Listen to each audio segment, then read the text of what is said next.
Hi, my lovies. This is the Children of Lir story, plus one more chapter. So tonight I'm going to tell you a very, very old Irish story, which you probably know. And long before books and before television, before the world became so busy, stories lived in the hearts of people. They were carried from village to village by the seanchaithe, the storytellers who gathered families around glowing fires on long winter nights. And they didn't simply just recite stories, they breathed life into them. And every story carried the old tale with great care, but sometimes they would weave in a new thread, a little thought, a gentle image, or a beautiful ending that helped the story live on for another generation. And I wonder if our ancestors would have wanted us to do that too. Perhaps stories were never meant to be locked away like treasures in a chest. Perhaps they were meant to grow just as the oak grows like another ring each year while never forgetting the tiny acorn it once was. So tonight, I'd love to share one of Ireland's most beautiful legends, exactly as it has been remembered for centuries. And when the old story reaches its end, I'd like us to sit by the fire or by the river just a little bit longer, not to change it, but to imagine, because every story leaves a little space for the next dreamer, which is us. So, guys, close your eyes and take a slow, deep breath and imagine the scent of pine and peat upon the evening air, and hear the distant call of an owl, and feel the warmth of a crackling fire. And together, let us travel back to an Ireland of ancient kings, enchanted lakes, and 4 children whose love for one another would outlast 900 years. So long ago, there lived a great king named Lir. His greatest treasure was not that of his kingdom, it was of his 4 beautiful children. Finola, the wise and gentle eldest sister, Aid, full of courage, Con, and little Fiacra. The 4 siblings loved one another deeply. Where one went, the other followed. Their laughter echoed through the forests. Their footsteps danced across the shores of shining lakes. And King Lear loved them with all his heart. But happiness can sometimes awaken jealousy. After the children's mother died, King Lear married a woman named Aoife. At first she loved the children. She cared for them kindly. But slowly, something changed. She saw how everyone adored the 4 children. She watched King Lear's eyes fill with joy whenever they entered a room. And jealousy, like a tiny seed carried upon the wind, quietly took root within her heart. One bright morning, Aoife told the children she was taking them on a journey. She led them to the peaceful waters of Loch Derivara. The lake shimmered beneath the sky. Birdsong fills the air. The children had no reason to be afraid as they stepped into the water. Aoife raised her hands. She spoke words of ancient magic.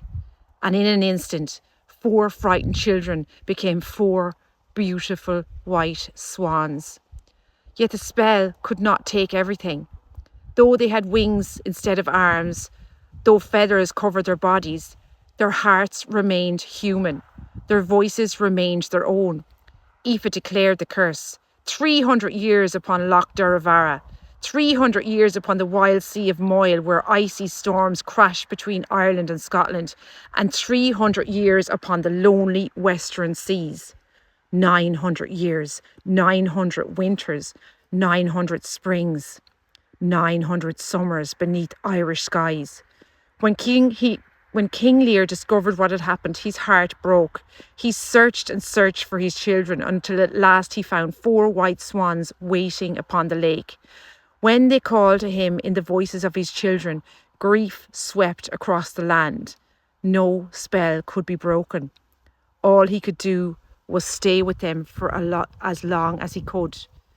The years passed. Kings came and went. Great forests changed. Castles rose where woodlands once stood. People were born, grew old, and were remembered no more. But still, the 4 swans stayed together. When winter storms swept across the sea, Finola spread her wings around her brothers to shelter them from the bitter winds. When waves grew fierce, they stayed close. When nights became long and lonely, they sang. Their songs were said to be so beautiful that even the waves grew quiet to listen. Though the world changed around them, they never abandoned one another. At last, the 900 long years after them, the sound of a distant church bell drifted across the water. The ancient spell was broken. Their feathers faded. Their wings disappeared. For one brief, beautiful moment, the 4 children stood together once again as human beings. But 900 years had passed. Their bodies had become ancient. Their journey was complete. They were blessed. They found peace, and together they gently left this world. And that is where the ancient storytellers leave the tale. But perhaps, if the fire still burned, one storyteller might have smiled and quietly said, "There is just one more little chapter I'd like you to imagine." As Fionnuala rested beside her brothers for the final time, evening settled softly across the lake. The wind grew still. The water became smooth as glass. The stars began appearing one by one. Fionnuala loved Aid, and she looked lovingly at Aid and Con, then little Fiachra. A gentle smile crossed her face.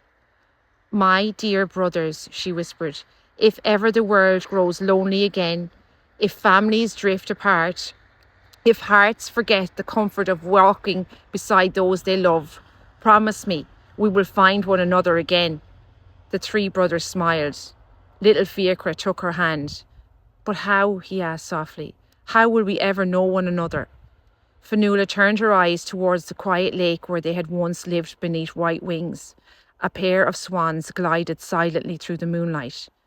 "The swans will remember," she whispered. Those were the last words she ever spoke. The stars shone a little brighter. The lake held reflection. And somewhere upon the waters of Ireland, 2 white swans drifted quietly together beneath the moon.